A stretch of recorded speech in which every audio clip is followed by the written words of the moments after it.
case scenario of a war against against the United States or whatever, then there's certain scenarios which are classified, of course, where they say, okay, this worst case scenario, what would we need to prevail? Okay, this much. If we make a decision to disinvest, which nations do, right? Most nations' militaries are the smallest they've ever been in history. Sometimes they're relying on technologies.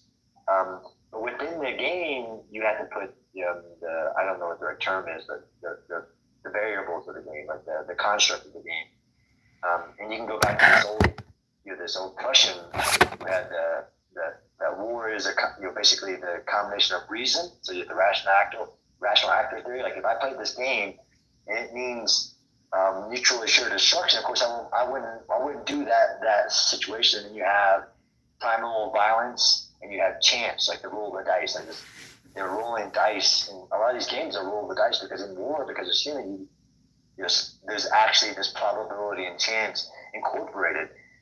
The problem is within the game is that whether you're using the prisoner's dilemma or some other theory to represent human decisions in a war game, you want to assume the other person is rational, right? Which I think gets you back to foundation. If I can convince somebody through religious indoctrination that their actions on the earth isn't what matters, it's in the next life that matters, which is really what, for a very microcosm. When you talk nation states who are armed with nuclear weapons, Cuban Missile Crisis, things like that, there's absolutely a rational actor theory there, and we can play out the games of the major players, but we've seen the rise of irrational actors. And I think Hamas is the greatest example of this right now, where Hamas, if you were to put them into the game, their ideal is not that what they're trying to achieve now. It's on this higher plane to destroy Israel because they view it as sacrilegious that it exists. So if they all die and they still achieve the goal, it's still rational victory for them. So I've been a part of some of those higher level games at the basically Department of Defense level and things like that, and we'll put some irrationality in there for like the other side you're fighting against, and you don't want to be so beholden to the rules of the game that you don't think asymmetrically. And there's a really famous example where this Marine general came in. He was the red team, and he just did crazy stuff. And you're like, well, why do you want me to do certain things? Never fight. All war is asymmetric. The other guy isn't going to fight the way you want them to. But I think I can't get people to understand. Like there is some irrationality when somebody's been so radicalized that their decision making isn't based on a shared understanding that we have. That they of course want to survive. They want this. They want self-determination. They want territory. They want whatever. But there are some people who even all the great wars. I mean, there's rationality of what they wanted. When you start getting into irrational actors who now have immense military capability and hold terrain, it's a blaring red light to be factored into these bigger games where like Elon with the civilization, like when a human decision leads to decisions that actually end up in destroying civilization, and you want to put in enough barriers to those decisions, right? Checks and balances, and but when you have an irrational actor who gets a certain capability, it's a real big problem. True, yeah. I kind of feel like it's really interesting because you can use religion, like what you explained, to kind of create this. Like, I'd say by nature, we understand what war is, but we also want to seek peace, and we use war as kind of a tool to get there, right? As a kind of equalizer to cancel things out that could be negative and disruptive to a type of peace, right? So you always use this kind of something that should clear a problem, potentially, right? You have something that thinks it is deserving of its territory, and this could be on both sides, and then you say, well, we can't agree on a particular thing, so we'll need to annihilate each other and see whoever wins is the best. Evolutionarily speaking, that's also exactly how we came to be, to a certain extent, right? Some bacteria is more successful than the other, or are your swimmer swum the hardest, if you know what I mean.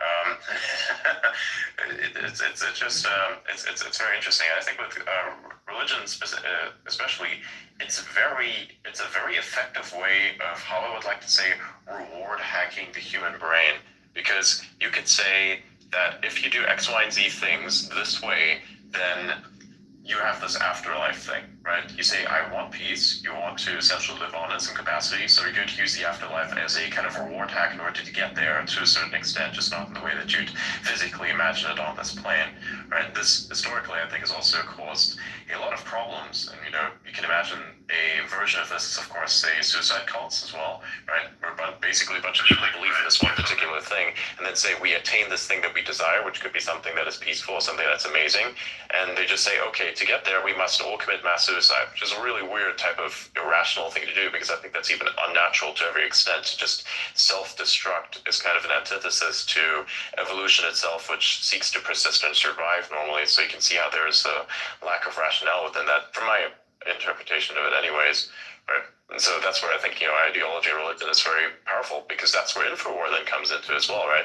You want to win the information warfare, and just as with physical war, with bullets and various types of infrastructure and the compromisation and defense of that infrastructure, it is a type of war of attrition as well, wherein the war of attrition and information is more or less who can essentially keep up with the amount of bullshit that's been made up and then correct it as we go along. Yeah, I mean, just war theory is definitely there, which is the idea that war is justified. There are situations that war is needed to get to the greater peace, and even within Judeo-Christian, where St. Aquinas developed this just war theory, he said that it's clear. One of the interesting things that you made me think about was oftentimes, even within my world of the war, the defense. I mean, it's called defense. Everybody has a vital interest. Usually, if they're a rational actor, survival is the vital interest.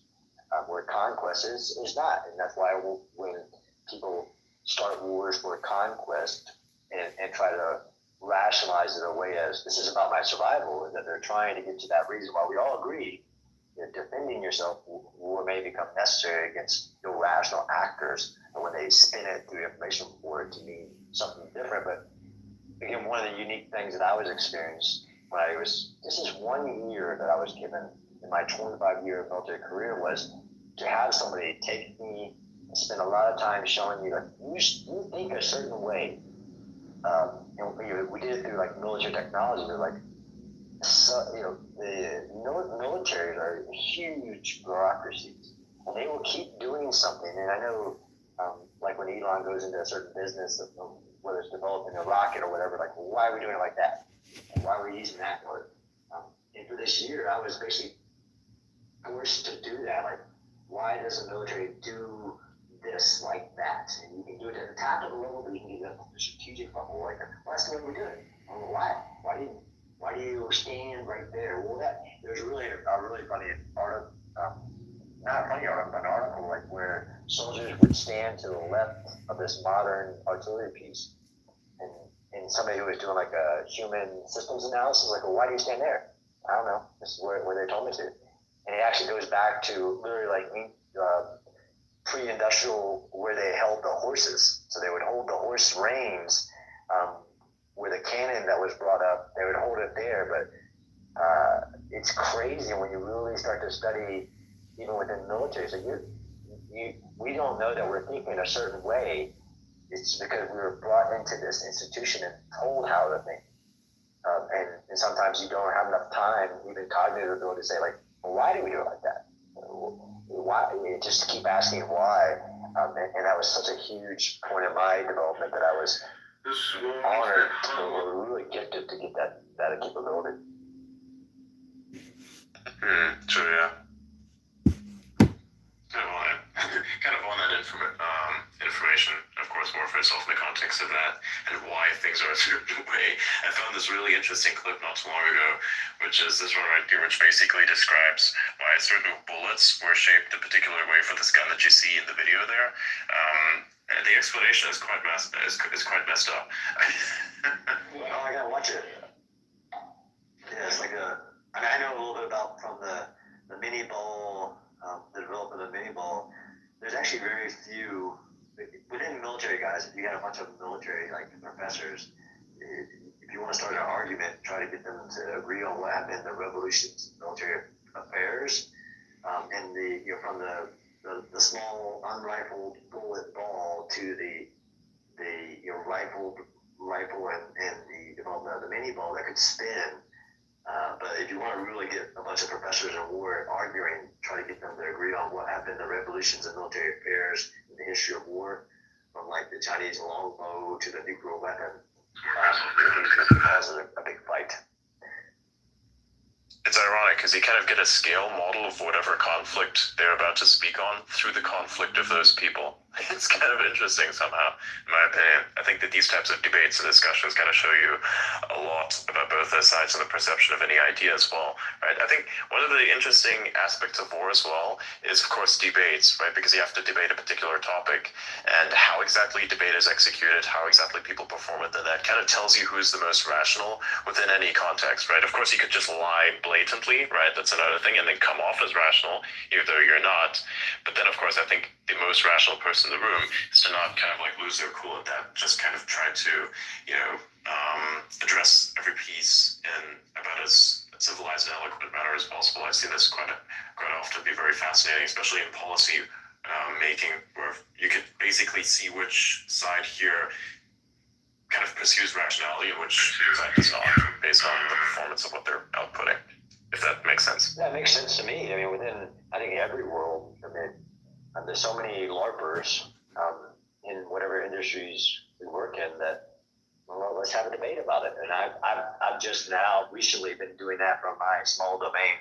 But people, we call it live action role playing, even in the military, it's giant. I mean, it's industrial level where people watch things in movies and you'll see it show up in combat. Like, well, why are you doing like that? Well, did you see that in the movie? Or somebody has got imposter syndrome. Like the actual thing that we should do a lot more as humans is debate certain topics. I'm a huge fan of also being able to say what you don't know. Like we've become such weird people that we have to act like we know everything. And even in my world, like I try to regularly say, like, well, I just don't know. I don't know that. I know a lot about something, but I don't know everything. Even sometimes putting out certain things, like, say, for instance, here's my understanding of what reality is, what do you think about that? And then just kind of waiting for an adjustment on that. Because the way that humans learn, I think from my perspective at least, is that it is just basically projection, and you use other people's perspectives to kind of, like, you cast out a type of net, right? You try to map what the structure is that is in front of you, which is whatever thing you want to understand.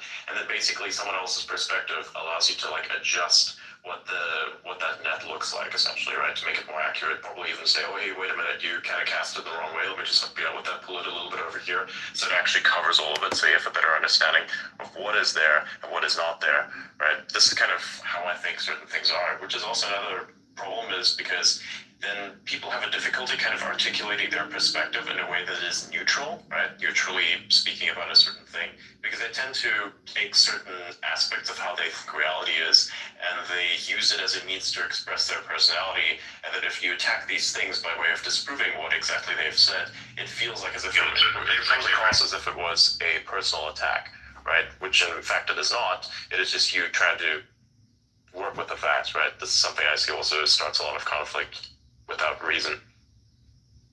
I bet. No, it's fascinating. People are so scared to be wrong, so they don't even put the ideal out there and learn from other people, which is literally in academia supposed to be the goal, is to increase the body of knowledge in whatever field you're in. Even when people want a PhD, sometimes they want to put the title.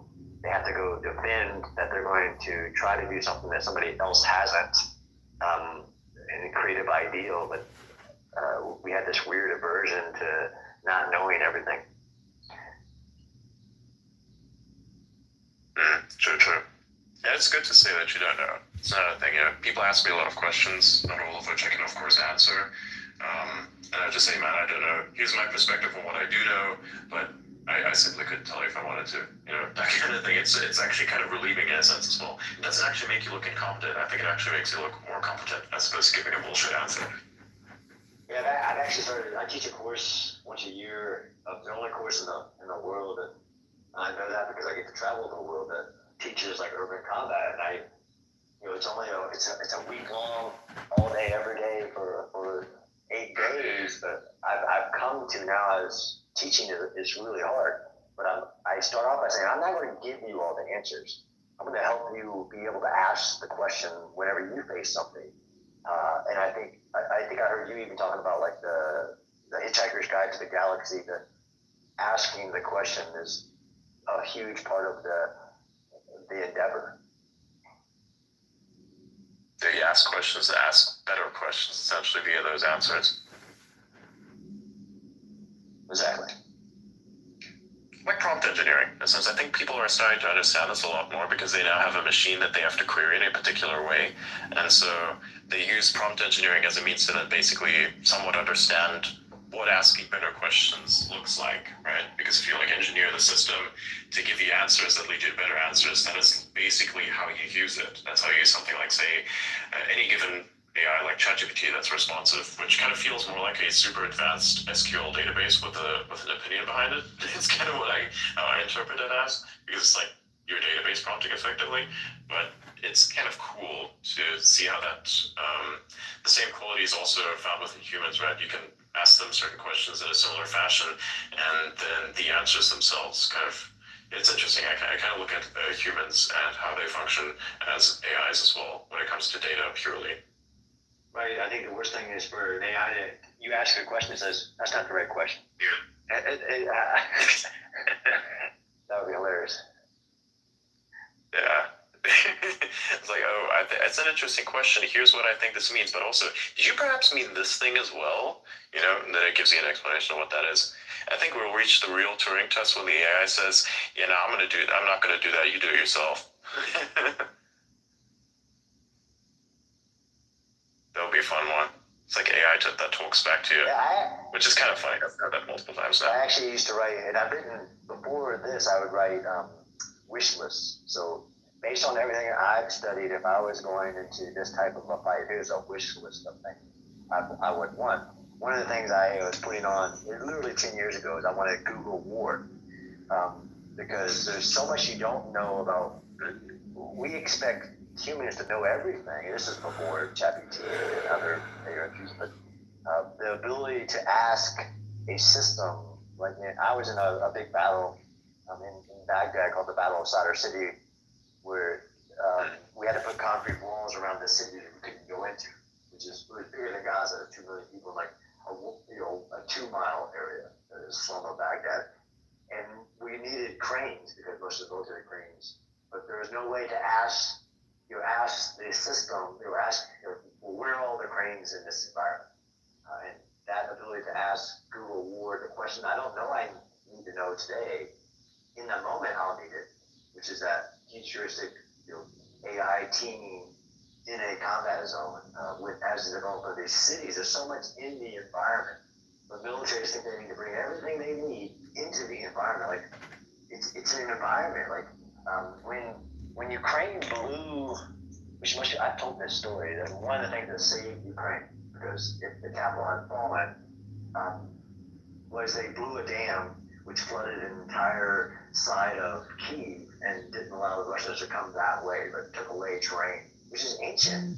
But somebody had walked into literally because there was a thing there, walked into the military headquarters, a civilian, like, look, I have this software engineer, if we blow the dam here, it'll do this. Like, had it been like the U.S. military, anybody who was foreign to that environment, been there, they would never have thought about that, because they wouldn't even know how to ask that question. Like, is there a way to cut off an entire, 15-mile area off from the enemy? I was asking for Google War years ago.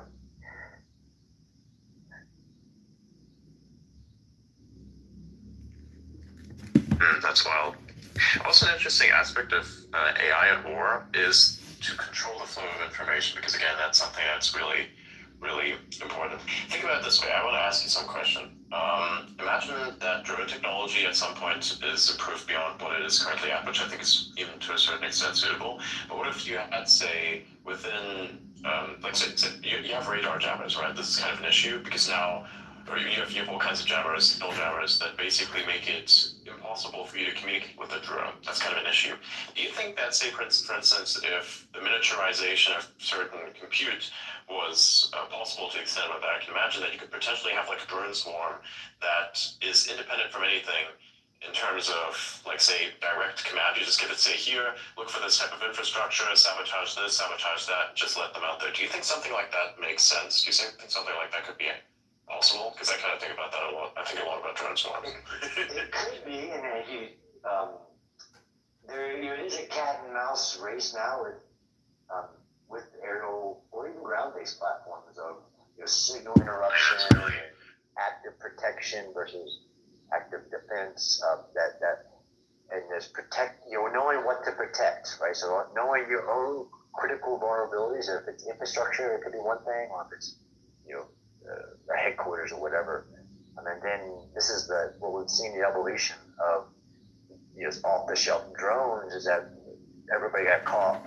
Like the first time the U.S. military had to look up since the Korean War was in a battle against the terrorist organization, just using hobby drones to fly stuff over their heads and drop stuff on them.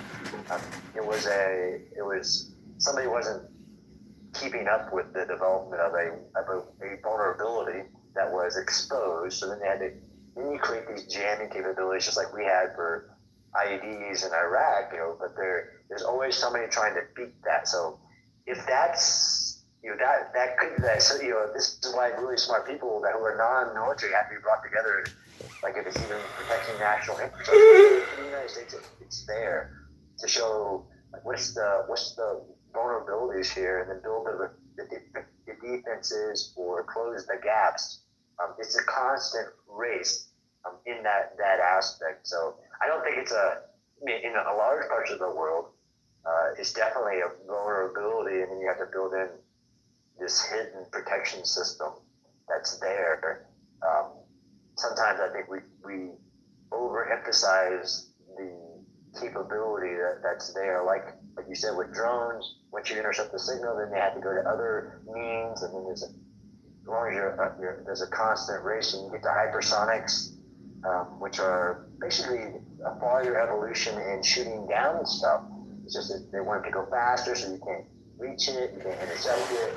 Drones is a part of that evolution that we've kind of found wanting, and there's some people working on it, other people who aren't.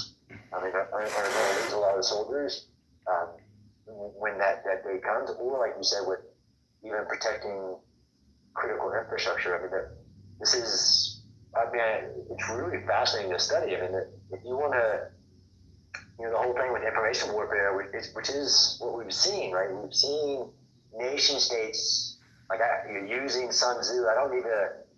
The worst strategy is attack a besieged city. This guy was saying 2,000 years ago. You go up to the greatest strategy is to defeat you without fighting. So if I can, of course, turn your population against you, we're seeing that in the world today. I don't need to fight you. I can take you down from within. That's a vulnerability. So you have to control their ability to influence certain populations and everything. But I love this. Adding in what's the realm of possible as technology advances. It creates vulnerabilities. It can create strengths. But I think the hypersonic is a really good example of the drone swarm, because you can negate many protection systems or defenses by just mass, and it was a thing. I mean, there was a drone, there's swarming, even if you think kamikaze planes that don't have landing mechanisms, because I can swarm through everything that you're going to do and then achieve my goals. It's not alarming to me. It's concerning when I see nations not, or especially their militaries, not understanding it's a present capability that if you don't account for it, a lot of people will get hurt. True. Something that's interesting, I'm not sure if this is entirely true, but I think it was Russia, didn't they come up with a way to essentially bypass the issue of signal jamming, wherein they would just basically be setting drones up, but they connect them via like a small fiber optic cable? there are many ways to defeat the electromagnetic spectrum. There are limitations to it. Like tethering is one of those, right? Where you tether it with something like a fiber optic. So yes, one of the problems with Russia and Ukraine is that there are so many things that aren't present there. So many of the adaptations or the innovations, if you were two peer competitors, the presence of air superiority or air supremacy would not. These things might not be the innovations, but that tethering. When I used to talk about balloons, like balloons are amazing resources that have been present in wars from Napoleon till now. Even if you're talking about what we think with the electronic spectrum is that if I can see it, I can hit it. If you have this, even if you have a command center, which Russia got really hit in the first year, because there are these command centers that give off electromagnetic spectrum. There's like blinking light. So I just hit that. There's, even if you use a tethering system, so to offset the signal way away from where you are, that's needed for whatever command and control or weapon systems or something. But this is why decoys are coming back, right? So decoys are some of this stuff is ancient combining with modern technologies, but if you get caught lacking in creativity, and then you pay a price and you have to make the adaptation. Where like balloon decoys are coming back, but on the technology senses, militaries are having to figure out how to offset the signature they're emitting, even for their own military purposes, whether it's for even a weapon system. If some of these things require radar, and you have to offset the signal. It's really fascinating. You see humans developing action, reaction, counter reaction in the pursuit of within my world of war. Sure, yeah. I was in the AI space one time, and it wasn't any of these people, but really talking through like the ethics of AI and weaponry, and how most people don't even know where AI is present right now versus where it's not, and you have all these conspiracies, but how effective artificial intelligence is, because what you were mentioning about which I think is militaries really struggle with this, is cognitive overload, right? So the whole thing with the Iron Man suit is that we always want to push information to the soldier or whatever who's in some ways, it's not the Ender's game. It's an inexperienced person who has a certain cognitive load. I actually ran experiments at West Point with cadets where I gave them virtual reality goggles to be able to be on the objective before they attacked it. So like to do that just that they were so cognitively overloaded that they couldn't even function. They couldn't even look at it. Like I can't do anything with this. I was in combat when I had multiple information feeds coming at me under stress, and for some reason, scientists that the militaries will use in all of our research labs, like, you just need more information. Like, no, that's not what I need, because I'll be saturated with information, not be able to make that life or death situation. That I need the right information at the right time. And if you give me another piece of information, what information are you taking off of me? I mean, it's even come with the drones. Like everybody wants drones, but you can't add that monitoring a drone. I've been a part of a bunch of experiments where you give them all modern technologies to choose, like you were talking about the drone swarm, and they're looking at the little screen, and they're walking through, and then they get shot in the face, and they're looking at the little screen, and they weren't paying attention to the actual threat of the environment. That figuring that out is still a huge military problem. Is what information to give a person at what time and what's their cognitive load, because you can increase somebody's cognitive load. And why there's a really famous book called Flow, which is a psychologist wrote this book about once you've done something enough, your mind kind of does it autonomously. So you go into like a race car driver, right? You do things at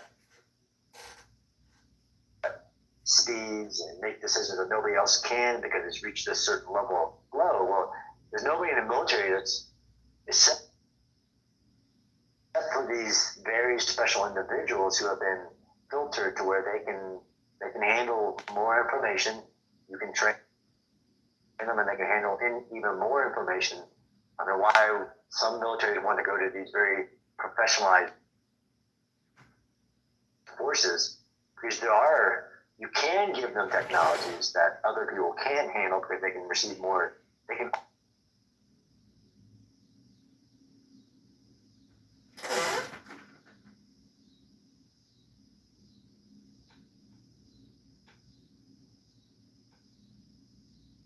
offload cognitive load. But if you were to give that to a private, you just could, which I ran the test.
One-liner, right? But it definitely kind of highlights the concept where you could literally change the world with one single step, or at least impact a quite a large amount of people with that one decision. You can make a post that could just change everything.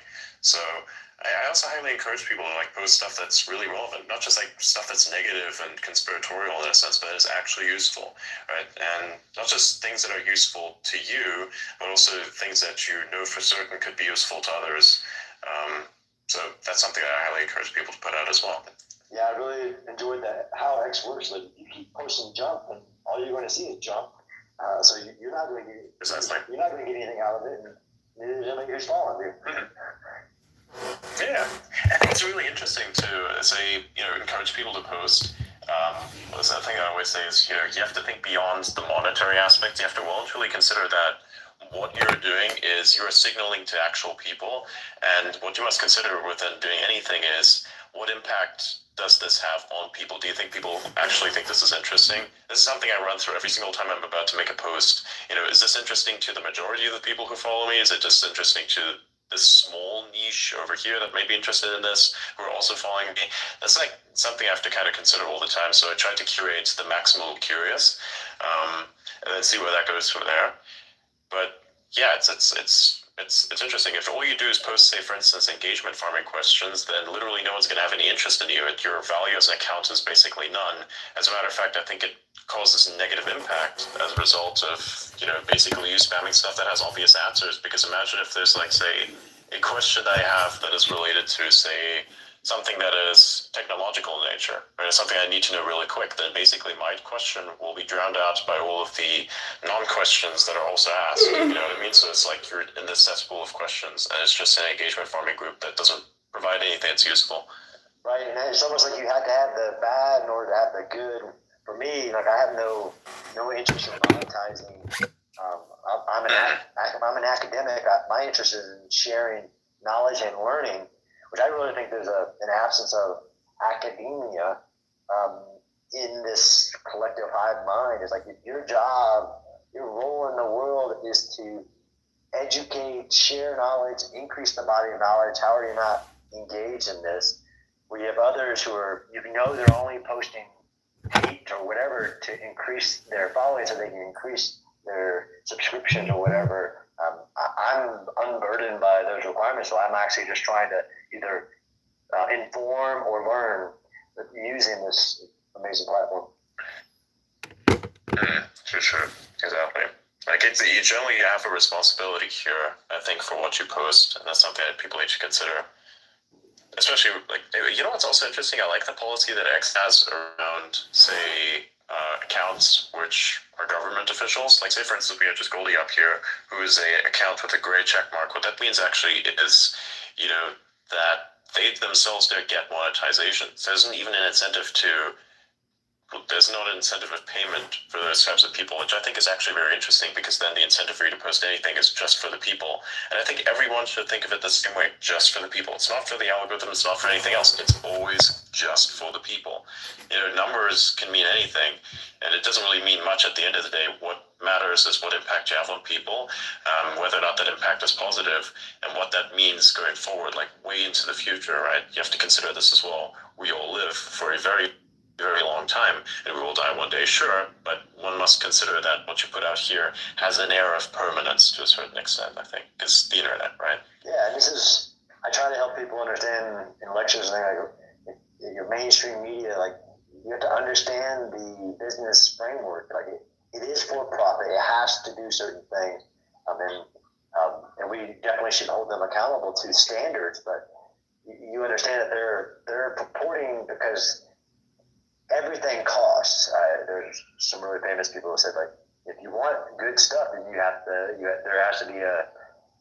have investigative journalists and things like that. And we're seeing changes to all this, and some of the changes are so fast, it's like really hard to keep up. Yeah, exactly. Well, thanks, Adrian. Amazing space. I'm more than happy to do it whenever schedules align, and especially if it's within my space, but I also love joining and listening, as you see me down in the spaces sometimes. Yeah, indeed. I've noticed you a bit there too, so that's kind of cool. I mean, thanks that you see value in what I do. It gives me an understanding that what I do is actually is valid in a sense. You know what I mean? Like, it's something where people say, oh, you shouldn't really seek validation to a certain extent, but if you are talking about certain things that are somewhat beyond your field of expertise, then you have to kind of seek, to an extent, validation from people who are experts in the niches of which you speak, right? This is kind of something I think is really important. So thank you very much, and thank you for the feedback. And any feedback that you may have on what I'm doing would be most welcome. Great. Thanks, Adrian. Yeah, thank you very much. If you all have enjoyed this show and would like to see more shows like it, please do follow me. I'm always here. I think I'm going to start a space just after this one, which I call the information space, where we practically discuss anything. It's a daily show. It's running a bit late because the space, is very long. But yeah, do join me for that. I'm going to end it here. Thank you all for coming, and we'll see you again soon. Thank you, John Spencer, for giving us the time, and this much time especially. So yeah, man, awesome stuff. Have a good day and night. Good night. NFC.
So we're going to another Adrian Dittman room, aka Elon Musk.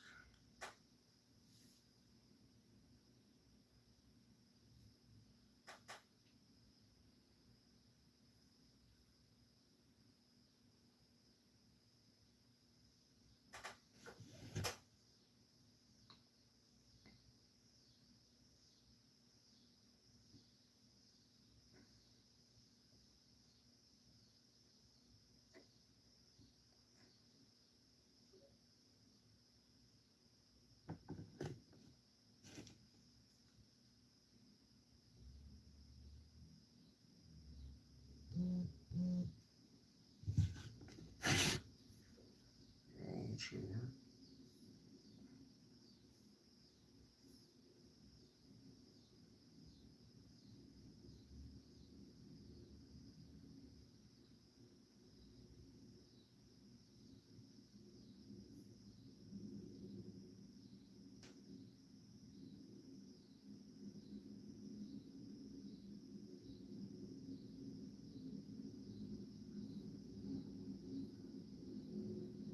'Cause tomorrow or next week?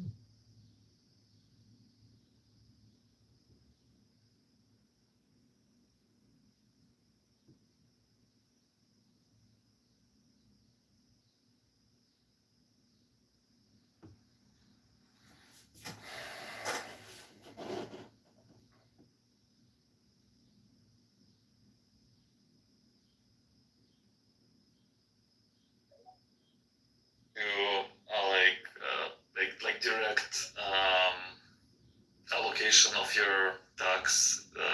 It's always kind of there's like a lot of indirection. Like you first you vote, and then you kind of having a bet on the candidate, like giving you a promise, and you put your faith in them, and then the taxes go in some other direction. So if you had a direct say where you want your particular taxes to go, perhaps with a choice of options, I think that would at least give certain degrees of freedom. But then again, it has consequences as well. Indeed, it does.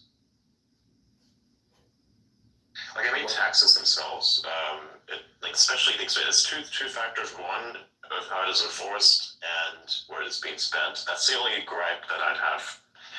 Other than that, I wouldn't really have a problem with taxes. Like, I mean, if it went if it went to something that's good, like say maintaining certain types of infrastructure, and to make sure that that infrastructure, of course, is the best quality for the money that you can spend on, and that would be great, because the current way it is being done is just, I think, kind of misaligned in a sense as well, which does a great disservice to the concept of taxes and how it is actually supposed to work, right? Like, you wouldn't need massive taxes the way they currently exist if you actually had a system that is trying to effectively use the money that it earns effectively, or like brings in rather, as opposed to earning, in a manner that is reminiscent of a business, right? Governments need to kind of like run the same way. They need to be run in the same way that a business runs itself. If that is not done this way, then obviously it's going to lose money, and there's no way to get it back. Because the actual thing is, you need to have some sort of thing be sustainable in a sense. So they get money in for a type of service that they provide. That service is, of course, say maintaining infrastructure and whatnot, and making sure that, say, a country's citizens are secured via various institutions. That's the service that they provide, and you pay effectively with a certain percentage for those services, right? And it's actually interesting because normally it would function in a way that, say, it is in the government's best interest to make sure that your life is as financially profitable as possible, because then they themselves would actually gain more money as well. So from a business perspective, if they were to kind of like execute upon that more in that direction, then everybody would win. That's actually conceptually how it's supposed to work. So again, I don't have a problem with taxes. It is the execution of them and how they're spent. I gotta give shit all about taxes, honestly. Yeah, we need to show taxes. Do we have like a show on how to do them? That would be a good one. Oh my god. Adrian tells you how to do your taxes. I don't know if we want to do that. What if we had like a person who's an accountant or something like that, or someone who's actually, a lawyer, you bring in and have a space on taxes. Like, actually, how do you do your taxes more effectively? How do you like set up a company that helps you do these types of things? Because that's another important thing as well. It's important if you have to like say something that is really enterprisey to actually have a business for that as well, because that allows you to kind of manage your debt, because you as a business will always have debt, and you can kind of leverage that to, not pay as many taxes, because of course you need the money to make sure that the business, scales up. And every company does this, of course. There's nothing illegal about that whatsoever. What's illegal is if you evade, right? There's differences, of course. I remember watching a very interesting video about this a while ago. And basically what they were arguing was that you could have a law or a system where if most of the population disagrees with how the taxes are being spent, then the government can't spend any more tax dollar.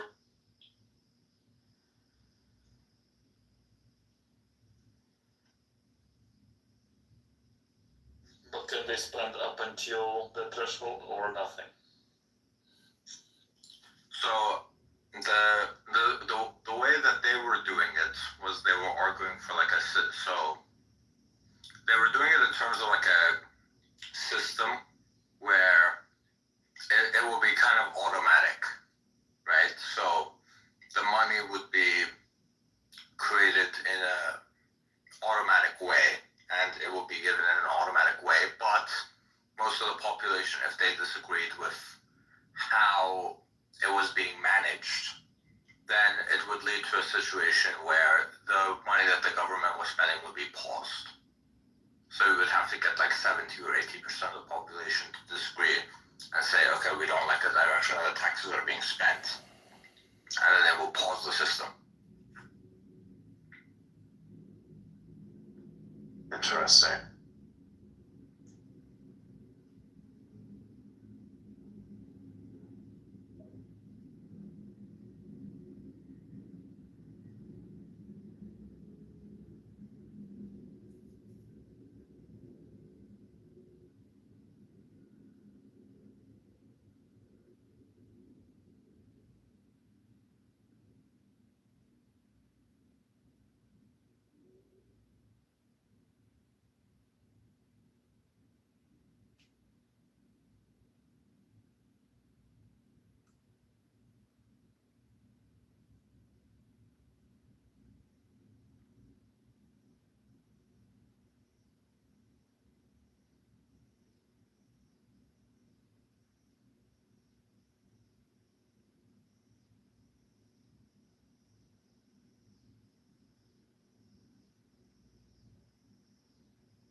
On wars, and then you actually ask him, like you put it up, that AI would actually solve everything. So you let two sides, I guess it would be like versions of AI talk to each other and resolve everything without even loss of a drone. I mean, So it'll be like completely lossless war. Yeah. I mean, I've kind of been talking about the kind of autonomous drone warfare for a very long time, even as a kid. And I started realizing this when I saw the first DJI drone. I was like, yeah, this fucking thing is really small. It costs a lot now, but in comparison to what was once a drone before this, you know, I kind of see this and I see parallels in computing as well. That could become very, very inexpensive very quickly beyond what it currently is costing. Everybody's kind of laughing about that. I'm like, no, man, there's a huge personal demand for this. Look, it's this tiny little flying fucking thing, has a camera on it, and you can just annoy people with it. Nobody can really take it down unless they have like countermeasures for this. That is hilarious. People just gonna get that. You know, people drive around with trucks that have extremely loud speakers and say a horn in it just to annoy people. They're definitely going to get a drone, and that I think drives up demand as it is. And imagine just from an offensive perspective, like, wow, this thing doesn't cost much in comparison to something else. You can sabotage infrastructure and anything. It's kind of funny that a kid would think this way, but, you know, then again, I'm weird. But started kind of like putting that together when I saw fish. You ever seen like a school of fish and how they move? It's kind of interesting, right? All of these are independent entities in a sense, right? But yet they move as this kind of mass with the sole purpose of surviving. Like they group up together and they swim around like this to become confusing so that something like a predator fish cannot identify the individual fish, because that's what the shark or whatever predator fish tries to do. They try to effectively swim to this mass that the fish assume and try to single out an individual fish to then catch and, of course, inevitably devour. And when I saw that, I was like, wait a minute, that's kind of what you'd want a small team of drones to be able to do effectively, right? To kind of maneuver around in ways that they don't bump into each other or certain types of infrastructure. And the same thing also with birds. You ever see like a murmuration? It's the most beautiful thing you'll see, especially in real life. You'll see this mass of birds flying around like clouds. It's beautiful. So orderly, like with this kind of mathematical aspect of fluid dynamics just governing this beautiful mass. And you think about that in terms of drones, right? That's what I always like kind of troll Sierra with, who used to work at XAI. And it's like, hey, what if we did drone swarms, but like the drone swarms are individually sentient to a certain extent, right? And you just had them fly around, you know, like small little attack drones with their own little computer aboard. And it's like, no. And now what if we did it with lasers? Absolutely the fuck not. Yeah, I'm sorry. It's not my fault that I want to weaponize everything. Yeah, like the bird swarms actually use, like you said, mathematical precision, and like the way once they wing, once they create flow with the air, and then the next bird behind leverages that flow. So it has to expend less energy, and it's really incredible how they synchronize. Exactly. So I think that's something you could do for drones, perhaps as well. And of course, you know, you look at compute. I think in the future that's going to become, you know, very very weird, because you'd have to assume that eventually you'll reach a threshold where I think the AI itself is almost like a version of a phone. You know, phones themselves kind of improve over time. Well, for most companies anyways that have a rapid sense of innovation. Not really Apple necessarily. They have a very small rate of innovation, a very light rate of innovation. They're still good. Like, don't make a mistake that they're still good. But look at something like an Android manufacturer such as Samsung, for instance. Their rate of innovation is remarkable. Like, they have a thing that's a flip phone and a fold phone. Who else has that? The Chinese do. They have a remarkable rate of innovation as well. I'd even say that Huawei was and still is much better than Samsung in many, many different ways. They make the best phones by far. I had like a Mate 30 Pro, which is Huawei, and then I got a Galaxy S21. Even though the Mate was older than the 21, it performed better. I was like, that's wild. Even when I got the 23, the Mate Pro kind of like still worked out a lot better, and I thought it was even more stable in some areas. Huawei was wild. Cloud were also making their own chips with Yes. TSMC. They Yes. designed their own Yes. chips, Yes. and they are performing better than Samsung's chips even. Yep, exactly. So if you look at something like that, for instance, and this is a good point that he makes as well, you take that example, if you were to apply that to something like AI compute at some point, you'll have companies such as what Etched is, where effectively they'll etch the AI itself and the structure directly on the chip, which is, of course, has the side effect of you not being able to change that anymore. But I think you'd have a stability of program that is high enough for you to actually have that be a viable thing to do, where you don't need to change it that much. You could just basically have this thing function more effectively, on board in same configuration as something like a drone or a device. Offline and everything, just completely off-grid. Battery, compute in it, does its fucking thing. You don't even talk to it, give it initial instruction, whatever you want, and then you set it off there. No way to interfere with it. It's on its own.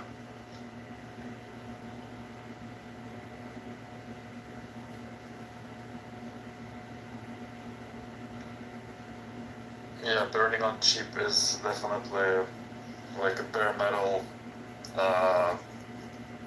thing, no thing almost. It's like pretty much embedded. No virtualization. Yes. Just latency reduction is that's the thing that's useful. And to have it be effectively its own brain is also very important, right?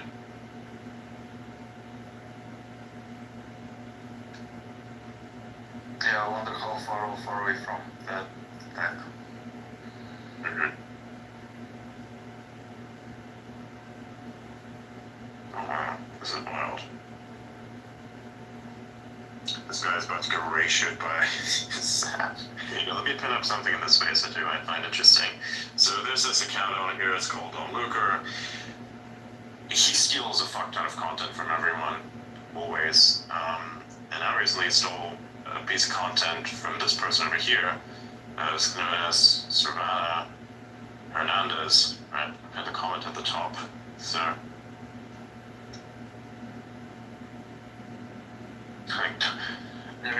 we've been through this before. Don't steal my footage without crediting me. I waited outside for 3 hours and got rained on, and then had to wait another 3 inside for Kamala to finally come out. Don't appreciate this at all. Yeah, don't steal people's content, and if you do take someone's content, make sure to credit them in it in a way that is easy to trace. Personally, for crediting, I am going to evolve the existing methods that I already have. So for instance, whenever I'd have a clip be made by Blythe, for instance, I'd put that as a text description within the video itself. Unless, of course, the person is not on the platform, I think that's not something that is actually quite scalable. So what I will do to kind of enhance that is just to just put a reply with a tag in it that I think works as well. Also, a little piece of advice, and I'm going to discuss this again on how X works very soon, and that is, which I think it's in 3 days. Yeah, in 3 days I'll have that little show where we are going to discuss how X works, and I'll mention more on this later. But what you can in fact do is, if you're on browser and you're about to make a post, you can add it to the post itself, like a reply is set effectively before you post it. And then if you post this, the whole thread and all crediting, it shows up in order, in perfect order. It is not mixed up. Because the problem is, if I were to say make a post, I put it out on the timeline, and I wanted to put additional details to it, I'd have to then reply, I post it. But the problem is, if you do this, it just pops up randomly in your timeline, which is not supposed to happen. It just pops up right up at the top. Because, I don't know. So that's not good. And to kind of prevent that from happening, you introduce the reply early on into the post before you post it, and you do it on browser. Works effectively. I've done it multiple times. It's beautiful. I think let me find one example of this. What is the difference of doing that reply on browser versus mobile? So if you look at it just works, and the other one doesn't. So if you look at, say, for instance, my timeline right now, you don't find any stray replies that are just bombed into my timeline, etc. Right? You mean like lines on the left? Yes. No, definitely. Not lines on the left, but actually the reply itself. Drive to Olympia. Okay, I'm looking at your timeline. Focus tomorrow.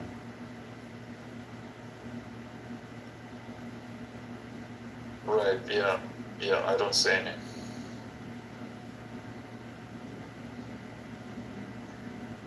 So if you look at the thing that I put up there, you see the one that I just pinned, you can actually see that there's a reply to that. And if I didn't do it the way that I just explained it, then effectively that thing would show up, just like stray on the timeline without an actual connection to it. Which thankfully it does not. Okay, I see. So it's. But I thought you don't want that connection on the left because it looks kind of ugly. It doesn't matter, actually. As long as it's not straight on the timeline, I don't really care. Yeah, exactly. When it's on a timeline, it's not ideal. No, but in this case it is. You wouldn't even notice that it was there. Exactly. Just like I just demonstrated. Yeah, you don't want to, like, I don't want to see it, but when I'm on my own timeline, I do see it. But when I'm, let's say, when someone else looks at my account, they don't see it. So it's kind of a weird. Interesting.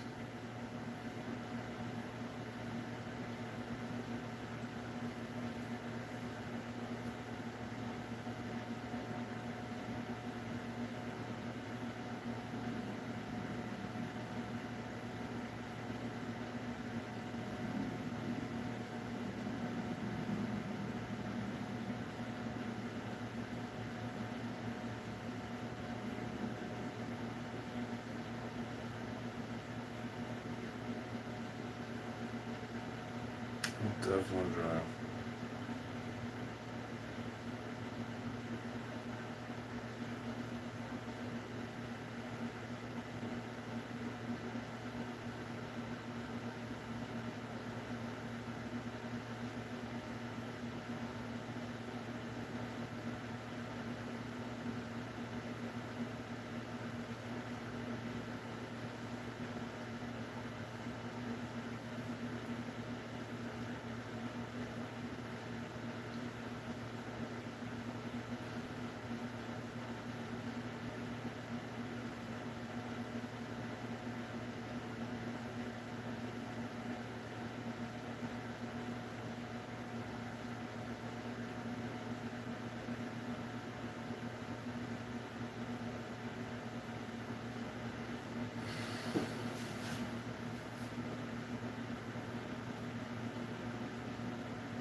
Getting like tons of messages I have to look into.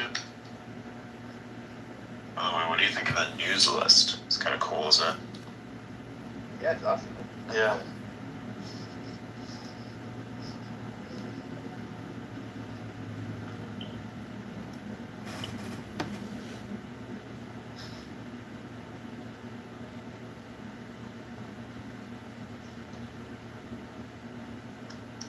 Oh, wow.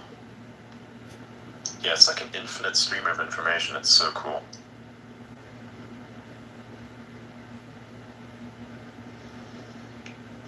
Replying to a post before liking it is like putting shoes on before socks. Pretty much. Well, I mean, if I replied to a post and I didn't like it anyways, I just replied to it. I don't actually see the reason to it. Like, you're signaling enough as is. If you want a max signal, you can actually give 4 engagements simultaneously if you wanted a max signal. You could give a reply, then also give a like, then also give it a bookmark, which counts as a silent like, and then also quote the thing. That's like max amplification for any piece of content. It's like max signaling. Dude, fucking engagement fun with this, I swear to fucking god. If you do, it's just gonna kick you out.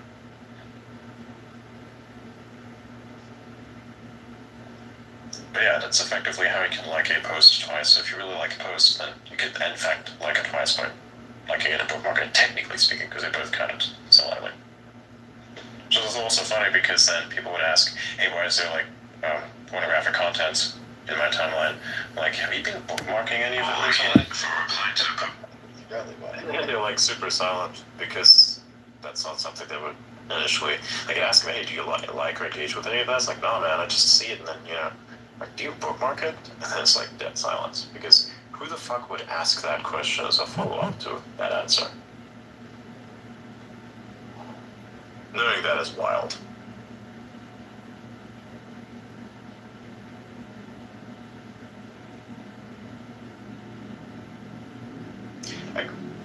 I think is interesting is the negative association of the laser eyes meme.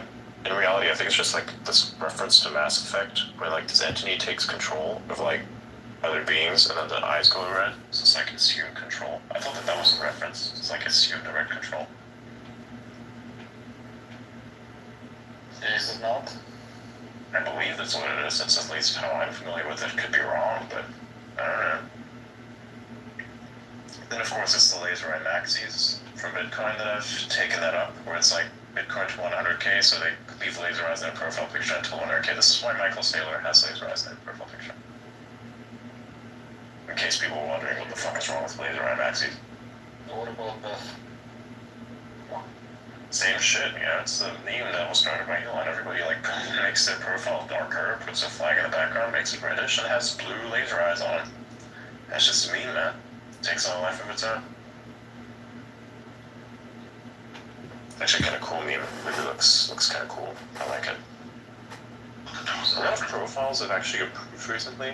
It's like a design to make it more clear. Like your subject of yourself, the profile needs to be clear and concise within the miniaturized format.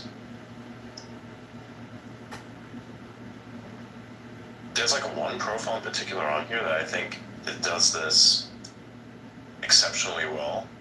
He's actually in the space down there, right there. It's Arash Malik. He has like a really interesting profile. Like if you look at it, and you really look at the profile picture and then the banner, it's very nice. It's like very sleek. It's exactly what you should be going for. Like, don't be me, I'm fucking weird. Do that. That's actually kind of cool. It's nice and clean. It's very memeable. And Bly's the same in a sense. It's very memeable in his direction. Very good. And Brozak does a lot of replying in a meme fashion, so his profile is excellent because it literally is a meme. Sounds good. I'm gonna invite him up because he also has a fucking good ass profile. Like, profile designing is so fucking important. I'd say I actually designed out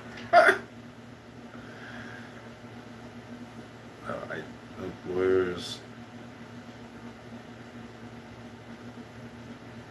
do not It's get odd. free transport. Wiggles is good too. Free lunch. Yeah, for me at least, it was like Lawyers do not get free transport, only free lunch. It's just kind of odd. Lawyers. That's what I've chosen for myself. Oh, my bad. But isn't it you? Oh, my bad. Oops. It is. My bad. Exactly. My bad. It is always and will always be. Lawyers do not get free transport. Where is your only picture free from, lunch. Adrian? Come again? Where is your picture from? Lawyers do not get free transport. Dude, that's only free lunch. That's freaking impressive. Actually, to refine it a little bit as well.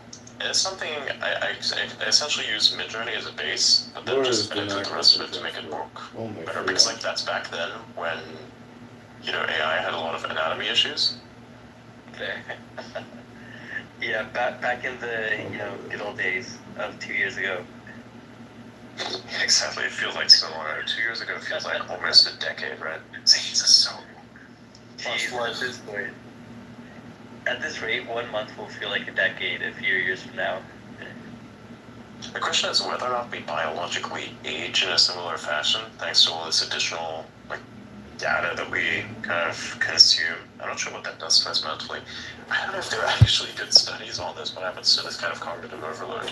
You know what I mean? This is kind of like an unprecedented moment in history. We just don't know what the fuck is happening. I wonder, maybe it depends on the person, like if you're using your executive functions often enough that it's making you smarter. Otherwise it just makes you dumb because like it's cognitive overload. This is true. Yeah. Yeah, there is no way to research it. Like the research is much slower than the time accelerant. Damn, Wiggle. Do you think that's going to be true for like meta technologies, VR, and all that too? Same thing. Oh That could be catching up, but it just everything like just the pace of events in physical world is just accelerating. Everything is more dense now than was before, and it's hard to say like if we can catch up, unless you can foresee certain things before they happen, like in some predictive AI, then perhaps we could catch up. Yeah.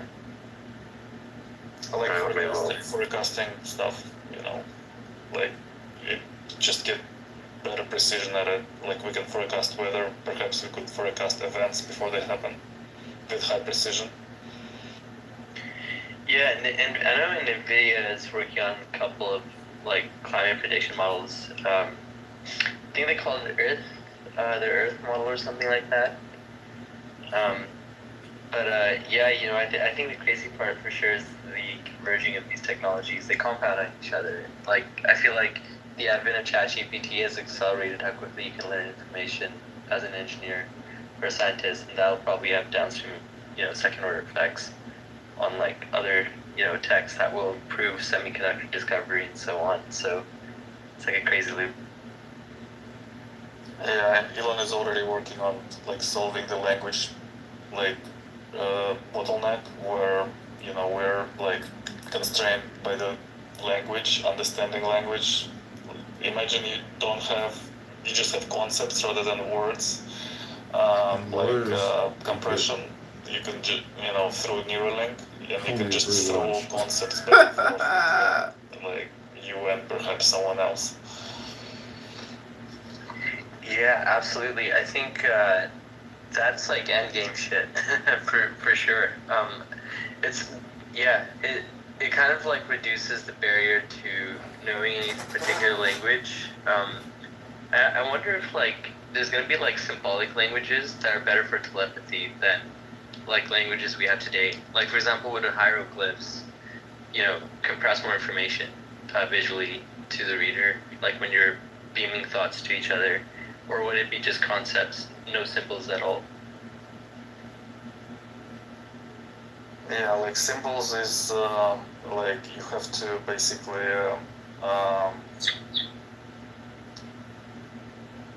it's a compression, right? Like you have to like first like compress and then decompress, and that takes effort. So yeah, it's just difficult to imagine what it'll look like. I think it will first happen probably with the machine versus human, but I don't know. Good point. And then the Thuzian paradox starts applying, right? At what point are your thoughts the machine's thoughts only? Are your thoughts the machine's thoughts? Like when you think of moving a cursor on the screen, right? You don't think in words, likely. You just do it. So you mitigate, like the latency. Yeah, this is kind of what I've been talking about for quite a while. It's like humans don't think in language, they think in thoughts. And then they translate those thoughts into English or whatever language they're speaking. Because the language itself is just kind of used as a transmission tool, almost like a protocol for information transmission, more or less, than it is the actual. This is why we have to essentially educate people using concepts than we actually do facts. If I were to tell you a bunch of numbers and ask you to make relations between these numbers, you're not going to fucking get shit. You will just see, okay, it's their numbers, now what? Right? If I don't give you the concept in order to basically put them in some sort of structure, then it effectively means nothing. So that kind of like debunks language as a language is also really good for storing information as well. That's something. Much like text, look at that, it's the same kind of thing. So I think basically the language itself, the way that we communicate, is essentially the .txt version of communication, but it's like for humans in storage, right? If you look at like a .txt file, to store text information within that is massive. The compression of that is massive. It's so fucking good. If you have like a .txt file, which is like a megabyte big, Jesus fucking Christ, that's some schizophrenia-based volumes of information in there. It's like, wow. I have no idea what you did, how many web pages or books you copied, but that is huge. 1,000 pages. Oh my god, yeah, it's like a continuous page.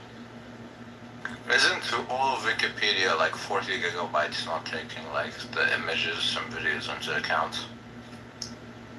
Come again? I think all of Wikipedia is like a few.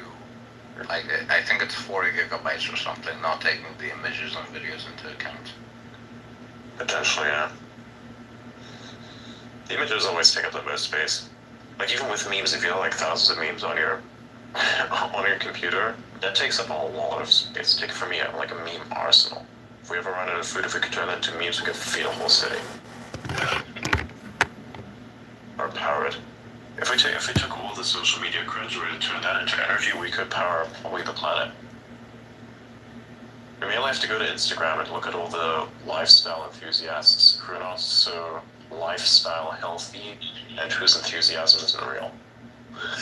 Yeah, so I looked it up. All of Wikipedia, including all of its articles without media, is 22 gigabytes. Oh, lawyers do. Wild. And that's including all the, I guess, locals or only English? All the languages, yes. Oh wow. Because English is super expressive language. It's like the evolution of the modern of pretty much modern language. And like some languages are so verbose, like German, for example, and that it would take twice as more memory. Mm-hmm. Yeah, I tell you, for me, it's insane. German language is extremely inefficient. I don't know any European languages other than English, but from my experience, it seems like English is actually more restrictive than other languages. No, but it's super elegant and it's beautiful because it can imply so much in so little. Versus, like other languages where, yes, they're more descriptive. Like German has a word for every little intricacy, every little part. Like, Krankenschwester, Hintergedanke, all this. Like, it's not even like a word, it's like a combination of words. Because like you take two words and you make it the singular. Like, they're like 32 character words, which are just words, but as a word put together. So it's like, what the fuck am I reading? Why have spaces at all? Yeah, I'm just gonna put everything together and speak it together and see what happens. It makes me sound like I'm drunk. Probably I'm also on a few other mind-altering substances, and maybe I'm off this planet. But sure, that'll work. That will do its thing. Well, it's a compression optimization. I doubt that's very lossy. That's the problem.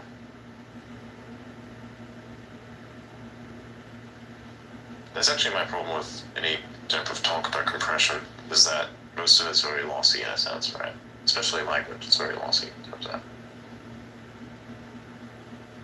You'd have to pick, Yeah, there's, you have to look at the person's face, their facial expressions, their body language to get like everything, to even get like half the idea that is going on in their head, half of what's going on in their head. Yeah, exactly. Like, two people can say the same sentence and mean totally different things based on context and what's in their head. So if we can just directly see what's in their head, that would be way better. Yeah, I wonder how do you, like, if you don't use a language, how do you portray this type of expression? Like you, yeah, like a concept, does it carry that context? Okay, true. Yeah, go for it, Jess. I was gonna say, like, what I found interesting is that even though the brain, it can think without language, and thoughts are independent of language, I found that knowing multiple languages also introduces your brain to the ways of thinking, other types of thoughts. Like, for example, north, south, east, west, that type of thing, right? there's like tribes in Australia before the Europeans came, whose entire sense of direction was based off that, right? So their bodies automatically knew what was west, what was north, right? But for us, it's like left or right.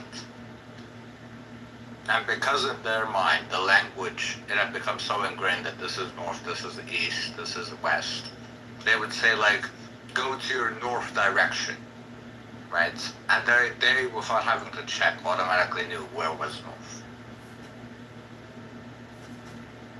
That's fascinating, and yeah, that definitely boils down to the, I think it's called the symbolic grounding problem in language, right? Where, like, language inherently is not necessarily grounded. You need somebody, like an observer, to ground that language and give it meaning. Otherwise, it's just an arbitrary bit string.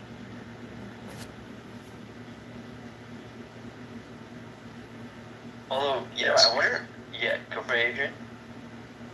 I kind of like wrote something similar to that, put it up at the top. It's just like my interpretation of language, where it kind of like functions as a term of Where's like the my lack virus. of free transport? Right. Only for So again, lunch. I think that the way I described it in that post that I just pinned, I think that's about as accurate as I can make it from my perspective. What I think language is like for me.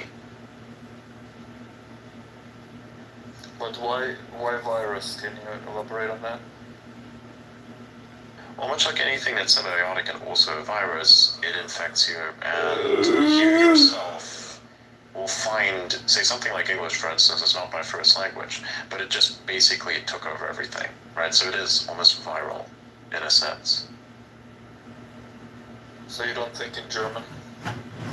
Absolutely not. I think it's extremely ineffective. I don't think, nor do I dream, in that language. I hate, like, because there are a lot of counterintuitive elements to it, one of which I'm most pissed about is counting. Yeah, you have to say like 4 and 1, 5 and 1, right? You like name the numbers in order. And if you don't name them in order, you're gonna have a problem.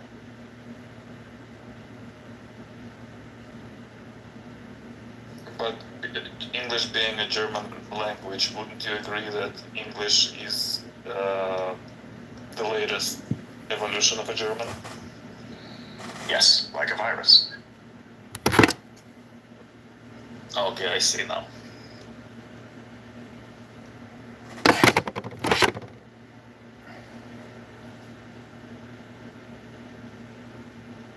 So do you anticipate German to fade? I anticipate many languages effectively fade. German maybe not, but at this current rate, say birth rates considered, and also immigration, as a species, Germans themselves will kind of vanish if they don't get their act together, discard a lot of the garbage ideologies that they've accepted from modernization, and get back to what they once were, essentially, effectively before the wars, right? Because that was, I think, one of the most successful iterations. Hello. So, I just popped in, so I don't know where this conversation came from, but aren't Germans like one of the largest ethnicities in the world, in the Western world?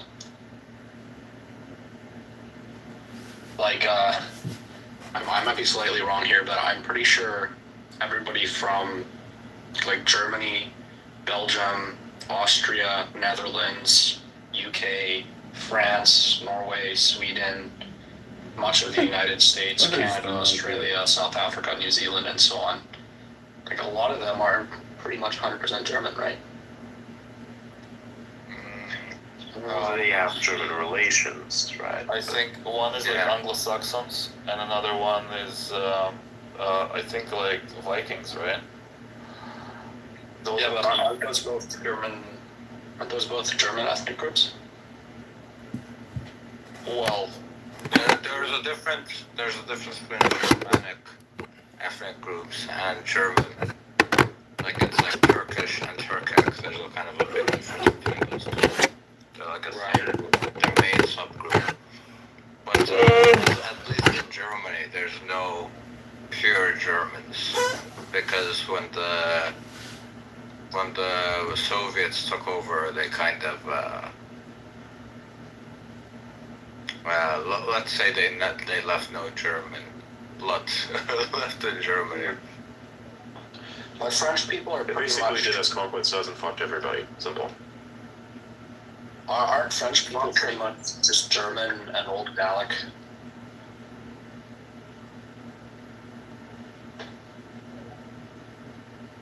Because the Germans moved into Gaul like 1800 years ago or something.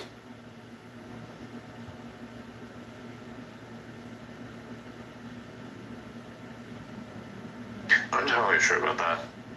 But when it comes in terms of the genetics themselves, if you look at what's happening right now, you'll see a trend, which should be concerning to anyone that lives there and will procreate. So what do you think should change for that to inverse?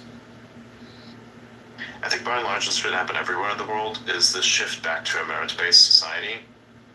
Because everything else has been taken completely out of context, and stuff that really doesn't work, and is completely irrespective of anything that has worked historically, is just being done, and there's like zero explanation for it. Stuff that just really, really does not make any sense.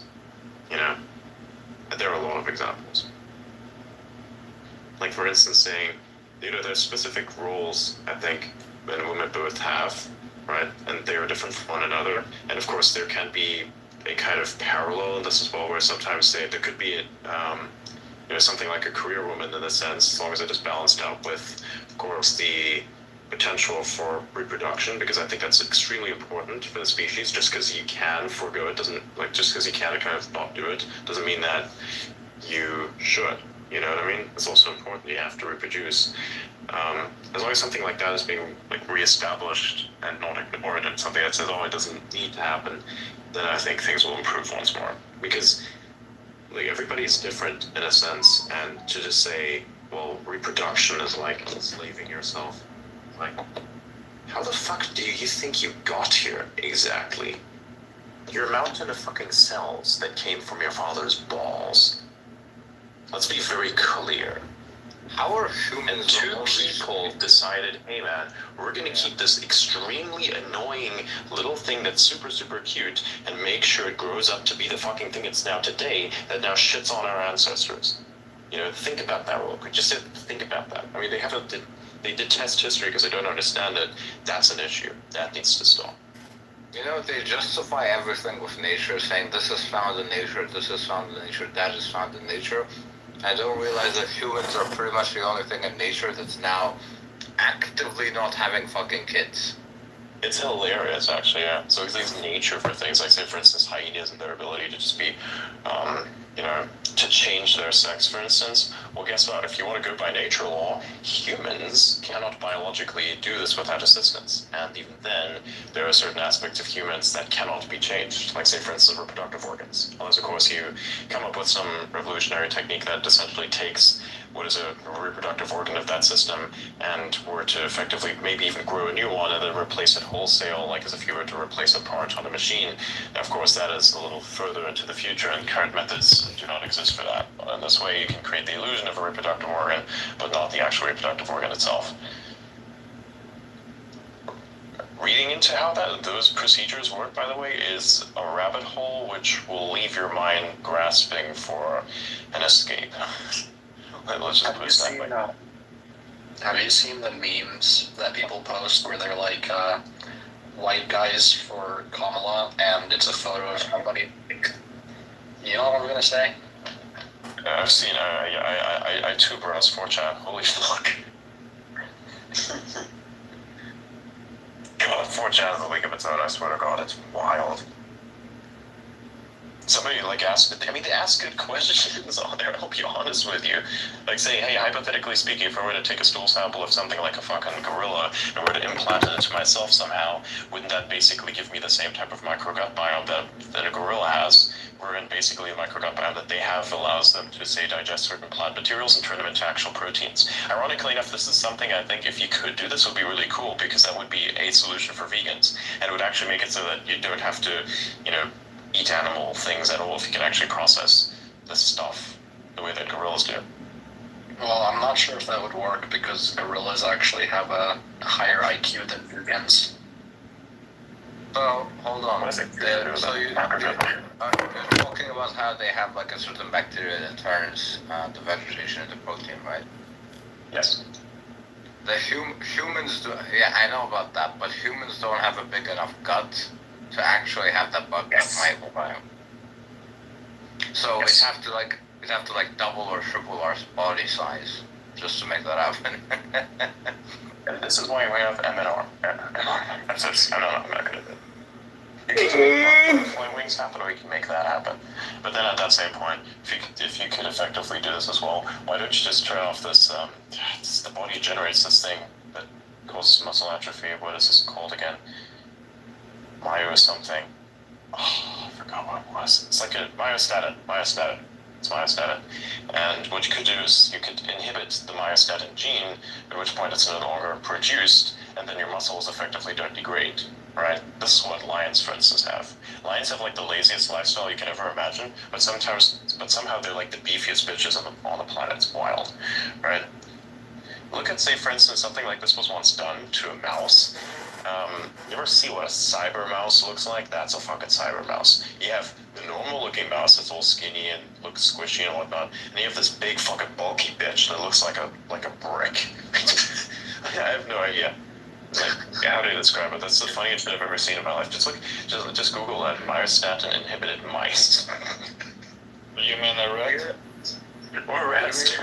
It's just funny as shit. You know the bulls that are like super muscular, the white ones. Those are because they have like a gene where they produce less myostatin. Yes, yeah. It's like a cow that looks extremely muscular. Like imagine a normal cow, but it looks like a cartoon drawing from Family Guy.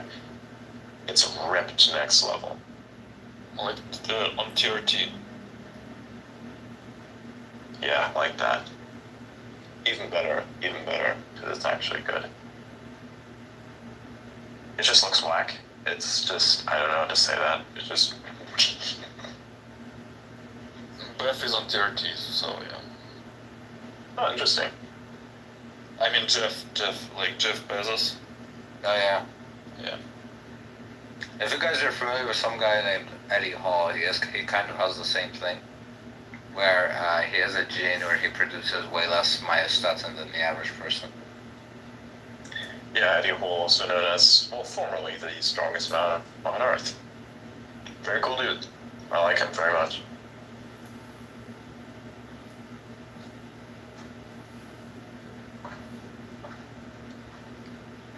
Generating some electricity.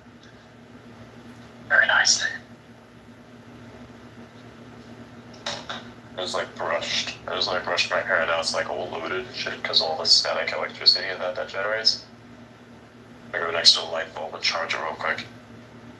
I'm JK.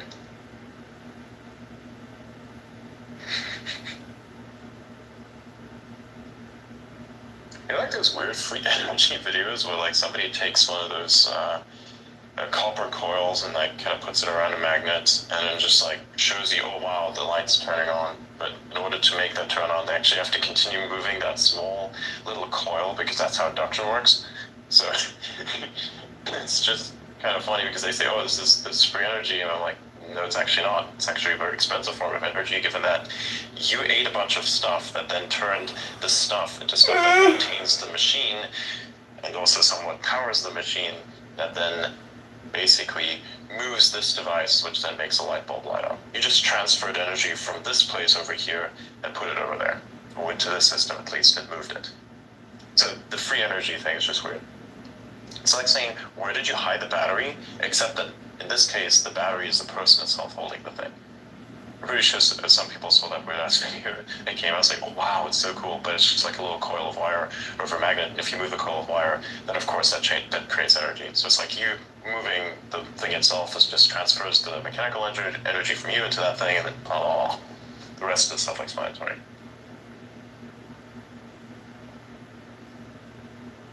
But free energy shells are like magicians in a sense, right? They have to hide how the thing actually works. Where did you put the battery? Guess what? It's inside you the whole time. It's a fun science experiment too. you guys see that picture of there were like 12 semis, 12 Tesla semis in one picture? I don't think I have. Can you find it and pin it? Yeah, let me see if I can find it. It's an old one, but what prompted me to say that there is another, like, few more shots Tesla just posted of Teslas. Okay. But I'll find that old one once Hmm. The /chats UI on X live streams are dog shit. So you just commented that. I'd largely agree with you on that one, to be honest with you. It's still very crude and has a lot of room for improvement. So I actually agree with you on that. Look, you can still use it. Does it have room for improvement? Absolutely. Does it mean I'm gonna start going on about it on timeline? Absolutely the fuck I won't.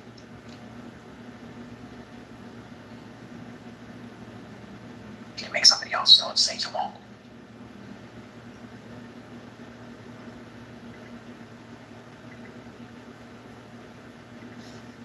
Yeah, that's fine. That's. Make something. Let's check the news list and see what's hot and fresh. More complaints about DEI. JD Vance has been saying a bunch of stuff, which seems to be relatively well received. I guess. Nope. MSNBC contributor Molly Joe Fast says JD Vance only wants white children in America, which is interesting because doesn't he have like 3 biracial children, and his wife is Indian American? Kind of weird. Yeah. I don't know how to say that. I feel like this guy's supposedly white supremacist, but has an Indian wife. How the fuck does that work? Well, there is this meme where... Yeah, I know. I was thinking about the meme too. How to fuck you for sending me that. Sorry, what is your favorite watch? Not for transport. Oh yeah, I heard of Tesla semis. Wow, that's cool. A Tesla semi is a really strange layout.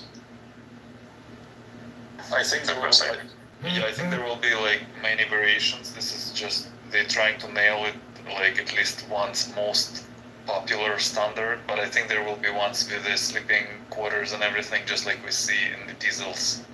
You know, like those really beefed up, sweet up trucks. I think semis will also have configurations like that. Oh wow. JD Vance, like in a rally there's in Reno, had like issues with his microphone, turned off or something. And later he says, I've been told this is an American-made microphone, so hopefully we're going to be in good shape. It says that after being handed a new one. That's kind of cool. Nice. Yeah, I found that actually that a lot of people don't like, a lot of Indians don't like JD Vance's wife apparently, because she's from like Telugu or something. Apparently, like most Indians have beef with Telugu people for some reason. So, like, I saw like all these Indians being like, "No, why did she have to be Telugu?" No. Oh, that's whack. Interesting. Okay. Yeah.